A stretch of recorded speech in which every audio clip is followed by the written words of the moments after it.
Assalamualaikum warahmatullahi wabarakatuh. Perkenalkan, saya Novita Lapandewa. Di sini saya akan menjelaskan atau mereview sedikit materi tentang UML.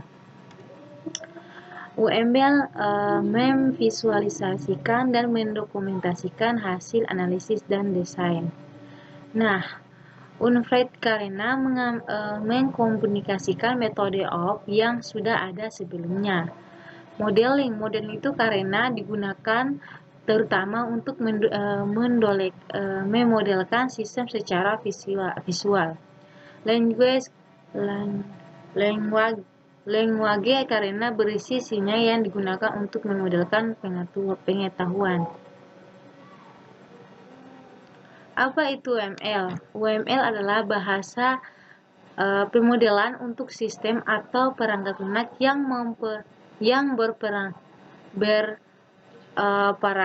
paradigma berorientasi objek. Modeling sesungguhnya digunakan untuk menyederhanakan permasalahan yang kompleks sedemikian rupa sehingga lebih mudah dipelajari dan dipahami. What UML done for you?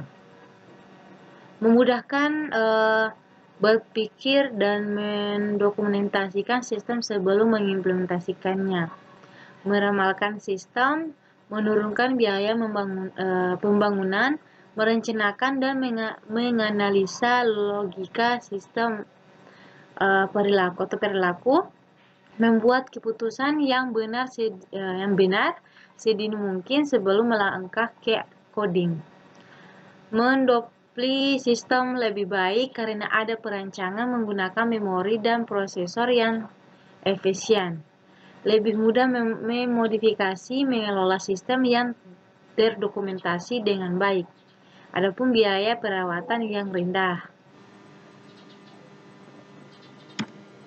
Lanjut, ada UML mendefinisikan diagram-diagram berikut ini. Nah, ada use case diagram, kelas diagram,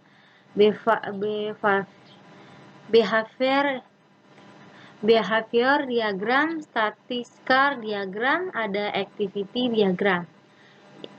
Interaction diagram, ada sequence diagram, collaboratorium diagram, ada komponen diagram, dan deployment diagram.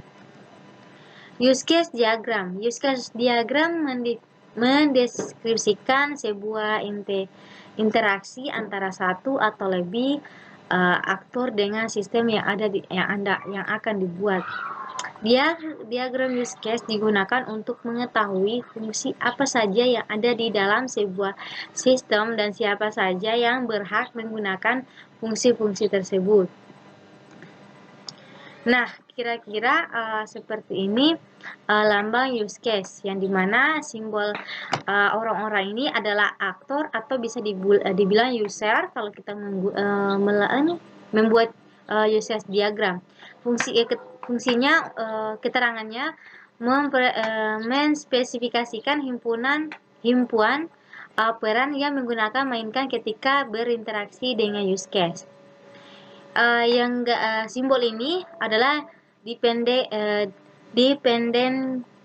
key, yaitu hubungan di mana perubahan yang terjadi pada suatu elemen mandiri independen akan mempengaruhi elemen yang bergantung padanya, elemen yang tidak mandiri.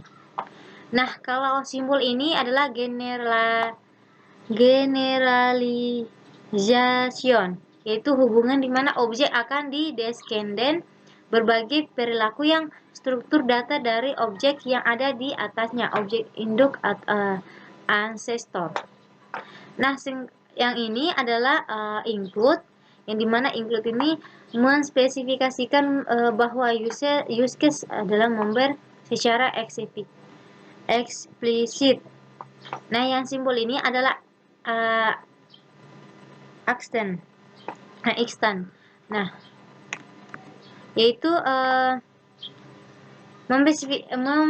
menspesifikasikan bahwa use case target target memperluas perilaku dari use case member pada suatu titik yang diberikan.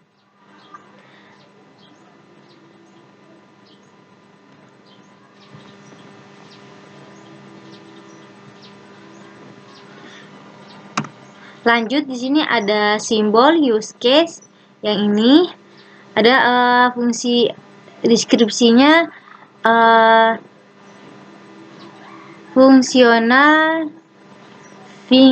fungsionalitas yang disediakan sistem sebagai unit-unit yang saling bertukar pesan antara unit dan aktor. Bisanya dinyatakan dengan menggunakan kata kerja di awal phrase nama use case. Nah, ini adalah aktor. Simbol aktor, orang atau proses atau sistem bin yang berinteraksi dengan sistem informasi yang akan dibuat di luar sistem informasi yang akan dibuat oleh itu sendiri. Nah, bisa kita lihat ini adalah simbol-simbol yang lain dengan ada skripsinya. Bisa kita baca atau bisa kita lihat. Nah, ini adalah use case diagram. Nah, contoh ini adalah nasabah. Nasabah ini bisa dia buka rekening, simbol uang. Ini adalah contoh use case. Ini kan bisa ambil uang, tutup rekening, dan simpan uang, bisa simpan uang harus di atas Rp 200.000. Ini kenapa disilam begini? Karena salah.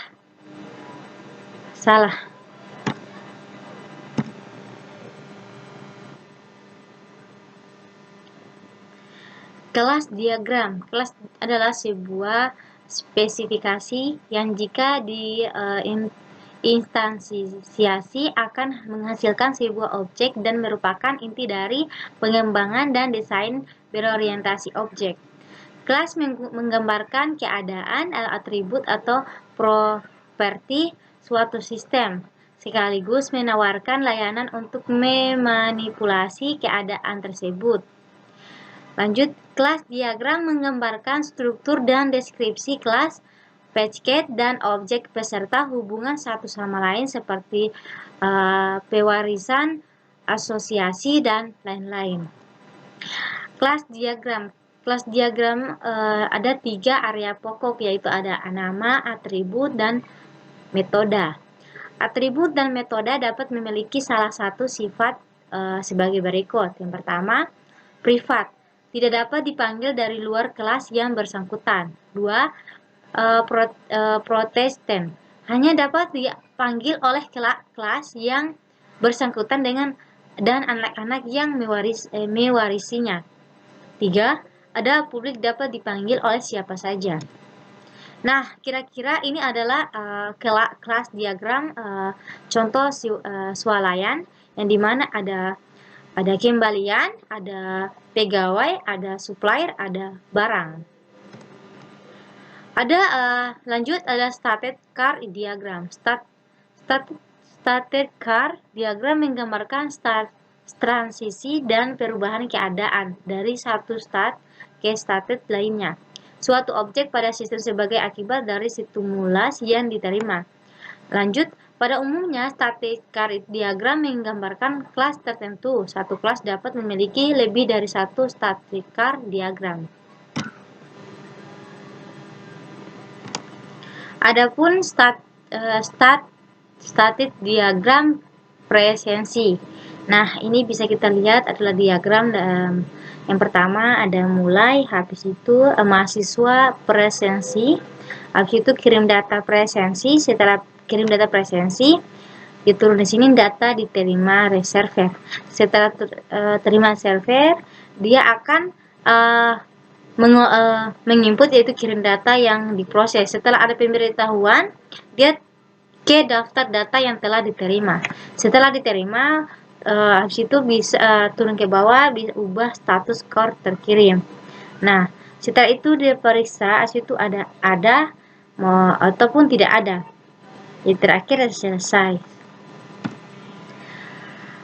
Activity diagram. Activity diagram menggambarkan berbagai alir aktivitas dalam sistem yang sedang dirancang. Bagaimana masing-masing alir berawal decision yang mungkin. Activity diagram juga dapat menggambarkan proses paralel yang mungkin menjadi pada beberapa eksekusi. Activity diagram paling cocok untuk memodelkan urutan aktivitas dalam suatu proses. Nah, kira-kira contoh pada pendaftaran pasien baru. Nah, ini dari activity contoh dari pasien baru. Nah, yang pertama itu ada cari data pasien. Setelah muncul data pasien, bisa akan muncul belum dikonfirmasi pasien, berarti dia belum terdaftar. Ya, belum terdaftar. Nah, setelah itu ada antri data pasien baru. Ini setelah itu pasien berdasarkan di map ini dapat turun di sini. Habis itu di sini ada tampilan data. Nah, setelah tampilan data ada muncul lagi di antri data pasien baru. Nah, namanya sudah di sini. Setelah itu pasien terdaftar. Setelah terdaftar, cetak kartunya. Oke, cetak kartunya. Kira-kira seperti itu. Case diagram.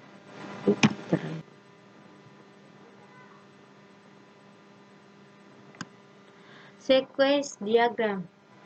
Sequence diagram menggambarkan interaksi antara objek di dalam dan di sekitar sistem, termasuk pengguna, display, dan sebagainya.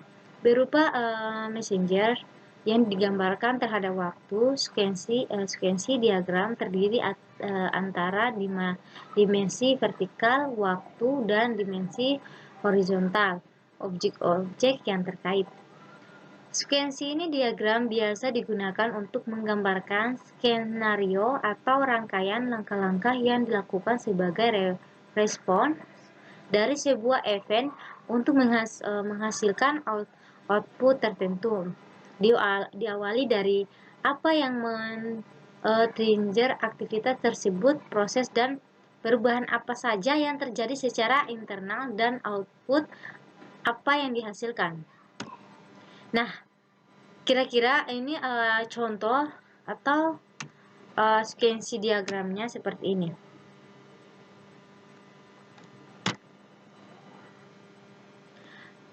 Collaboration diagram. Collaboration diagram juga menggambarkan interaksi antar objek seperti frekuensi diagram, tetapi lebih menekankan pada peran masing-masing objek dan bukan pada waktu penyampaian message. Setiap message memiliki sekuensi number di mana messengernya dari level tertinggi memiliki nomor 1, messenger dari level yang sama memiliki prefix yang sama.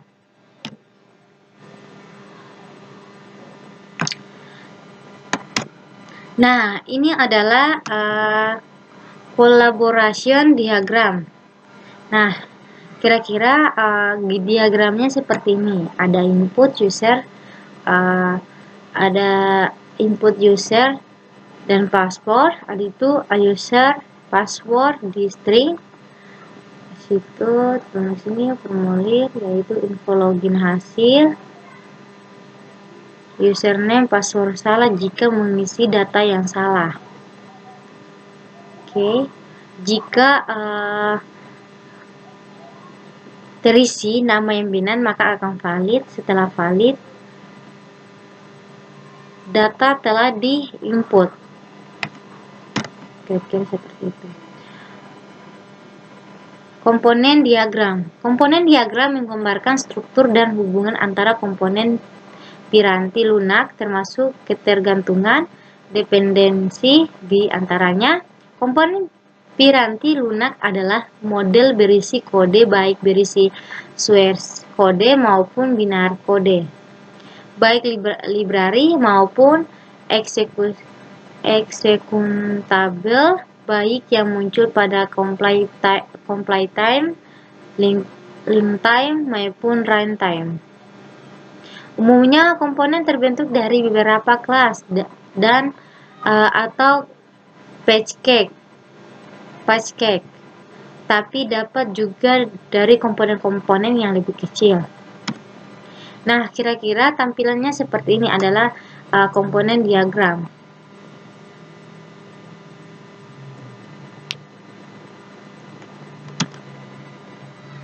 Lanjut, ada deployment diagram. Deployment atau physical diagram menggambarkan detail bagaimana komponen di-deploy dalam infrastruktur sistem, di mana komponen akan terletak pada mesin, server, atau piranti keras.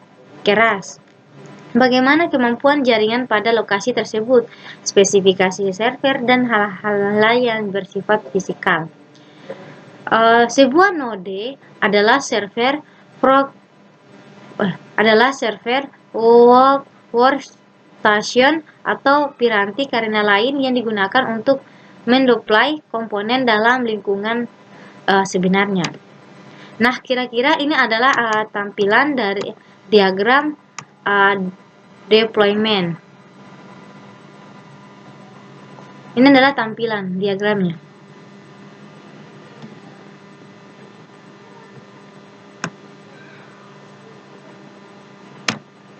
Oke, lanjut. Di sini ada arsip. Diagram pembuatan arsip adalah suatu badan yang melakukan segala kegiatan pencatatan, penanganan, dan pemeliharaan surat-surat atau warkat-warkat yang mempunyai arti penting baik ke dalam maupun keluar, baik yang menyangkut soal-soal pemerintah maupun non-pemerintah, dengan menerapkan kebijaksanaan dan sistem tertentu yang dipertanggungjawabkan. Nah, di sini saya mengambil contoh diagram. Saya membuat contoh diagram aplikasi arsip, use case dari aplikasi data arsip. Nah, kira-kira contohnya seperti ini. Nah, user ini adalah seorang pengguna yang dimana sebelum dia masuk di halaman utama, dia login dulu. Setelah login, user juga ini, si pengguna ini bisa mengelola kelola data pemohon dan kelola data rak. Nah, kelola data rak ini dia menggunakan